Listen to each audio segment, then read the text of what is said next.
बोंडगावमध्ये case गळतीने त्रस्त असलेल्या रुग्णांची हातापायाची नखेही लागली कुजू. जानेवारी महिन्यात महाराष्ट्रातील बुलढाणा जिल्ह्यातील शेगाव, खामगाव आणि नांदुरा तहसीलमध्ये काही गावांमध्ये केस गळतीचा आजार आढळून आला. त्यामुळे गावकऱ्यांचे केस गळू लागले. आता पुन्हा एकदा या गावकऱ्यांना आणखी एका नवीन समस्येचा सामना करावा लागत आहे. बुलढाणा जिल्ह्यातील शेगाव तालुक्यातील बोंडगाव येथे केस गळतीने त्रस्त असलेल्या रुग्णांच्या हातापायाची नखे देखील कुजण्यास आणि तुटण्यास सुरुवात झाली आहे, ज्यामुळे गावकरी आश्चर्यचकित झाले आहे. केस गळतीनंतर नखे कुजण्यास सुरुवात झाली आहे आणि आरोग्य विभागासमोर पुन्हा आव्हान निर्माण झाले आहे. केस गळतीच्या वृत्तानंतर केंद्रातील ICMR शस्त्रक्रियेची एक टीम देखील बुलढाणा येथे पोहोचली आणि या गावामध्ये जाऊन रुग्णांचे केस आणि इतर नमुने तपासणीसाठी घेतले. पण ICMRचा अहवाल अजूनही आलेला नाही. तसे शरीरात सेलेनियमचे प्रमाण वाढल्याने केस गळतीची बाब तपासात समोर आली. आता पुन्हा या रुग्णाची नखे कुजू लागली आहेत. हे कुजण्याचे आणि तुटण्याचे कारण काय आहे, हे चौकशीनंतरच कळणार आहे. सध्या प्राथमिक आरोग्य केंद्र बोंडगाव आमच्या कार्यक्षेत्रामध्ये एकूण 4 गावांमध्ये 29 रुग्ण आजपर्यंत रिपोर्ट झालेले आहेत. आमचे सर्वेक्षण चालू आहे. जसं आकडा वाढेल तसं आम्ही बोंडगावमध्ये 10 रुग्ण रिपोर्टिंग झाले. सर्वाधिक. पण नखाची गळती होते म्हणजे नेमकी प्रक्रिया कशी होते? किती दिवसामध्ये नख गळती? जवळपास 8 ते 10 दिवसात ही प्रक्रिया पूर्ण होते. सुरुवातीला नखे कमजोर होतात, थोडेसे मागे जातात आणि 8 ते 10 दिवसात ते जवळपास नखे निघून येतात.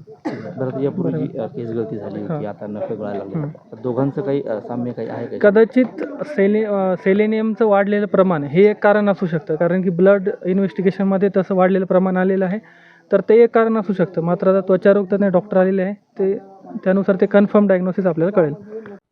अभी जो शेगाव तालुका में जहाँ पे लोगों के बाल जा रहे थे, वही आजकल कुछ पेशेंट ऐसे मिल रहे हैं कि जिनके नाखून भी जा रहे हैं. तो नाखून जाने की जो वजह है और केस जाने की जो वजह है वो सेलेनियम टॉक्सिसिटी हो सकती है, ऐसा हमारा प्राथमिक निष्कर्ष है. सेलेनियम टॉक्सिसिटी की वजह से नाखून और बाल जाना ये कॉमन सिम्टम्स दोनों मिलते हैं. ICMR की रिपोर्ट अब तक सामने नहीं आई है, के बाल समस्या आ रही थी. क्या वजह है कि ICMR की रिपोर्ट सामने नहीं आई?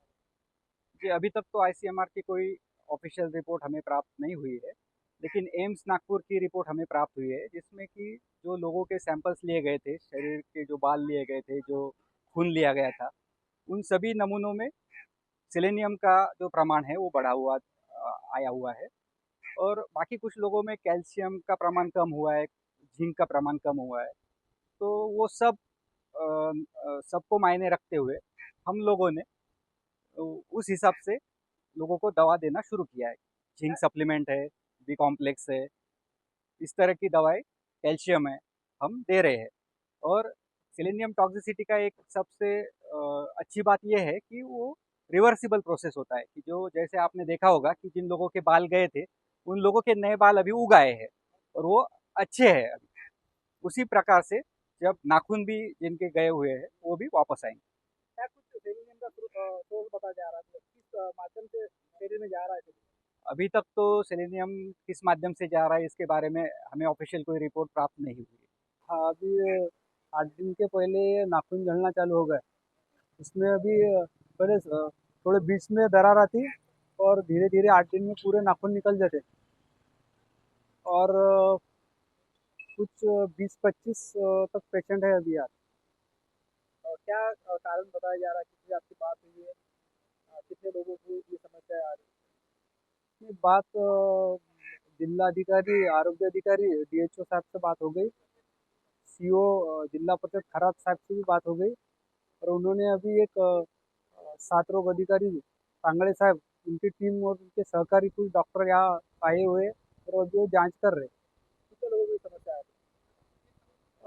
20-25 पेशेंट. अभी सुबह तो 15-16 पेशेंट थे, अभी गांव में घूमते घूमते 20-25 तक पेशेंट हो गए.